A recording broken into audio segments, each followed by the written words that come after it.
योगी की ललकार, कहा भारत हिंदू राष्ट्र था, है और आगे भी रहेगा। देश में रहने वाला हर नागरिक हिंदू है।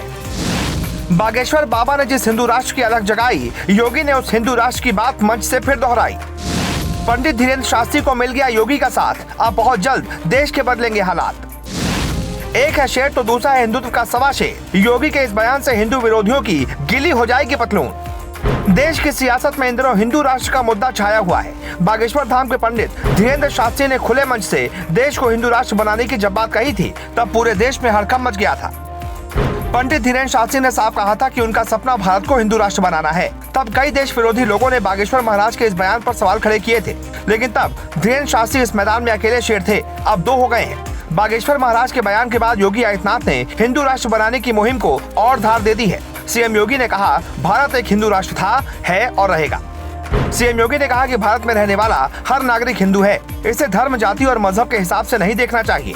योगी के इस बयान के बाद से देश में एक बार फिर से हिंदू राष्ट्र की मुहिम और उस पर बहस तेज हो गई है। चलिए आपको योगी का पूरा बयान बताते हैं। एक कार्यक्रम में पहुंचे सीएम योगी से जब हिंदू राष्ट्र को लेकर सवाल किया गया, तो उन्होंने खुले मंच से लोगों को साफ समझा दिया कि हिंदू राष्ट्र से हमारा मतलब क्या है। योगी ने कहा कि हिंदू कोई मत, कोई मजहब, कोई संप्रदाय नहीं है, ये एक सांस्कृतिक शब्दावली है जो भारत के हर एक नागरिक पर फिट बैठती है। सीएम योगी ने कहा, भारत का कोई व्यक्ति हज करने जाता हो तो उसका संबोधन वहाँ हिंदू नाम से जाना जाता है।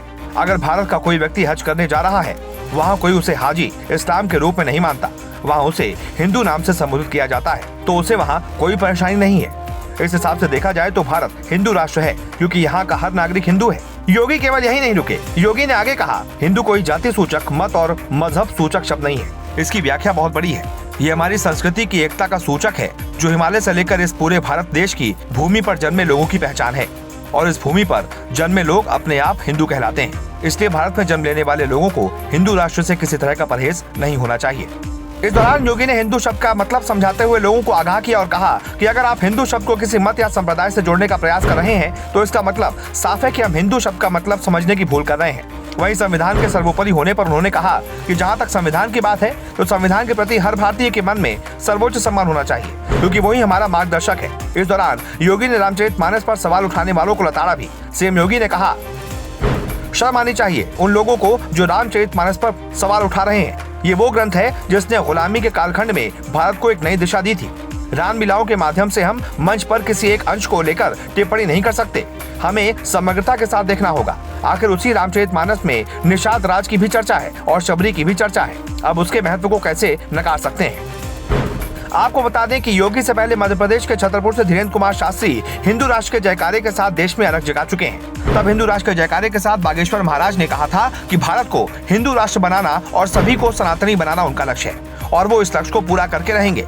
इस दौरान धीरेन्द्र शास्त्री ने सनातन विरोधियों के बहिष्कार करने की भी बात कही थी। धीरेन्द्र शास्त्री के बाद अब योगी ने भी उसी हिंदू राष्ट्र की बात कहकर यह साफ कर दिया है कि जो भी इन दोनों शेरों के रास्ते में आएगा वो बच नहीं पाएगा। चलते चलते एक बात हमारी तरफ से, भारत हिंदू राष्ट्र था और आगे भी रहेगा। भारत में रहने वाला हर नागरिक हिंदू है। वैसे आपको योगी के बयान पर क्या कहना है, और क्या आप भी हिंदू राष्ट्र की कल्पना कर रहे हैं? कमेंट करके अपनी राय जरूर दें।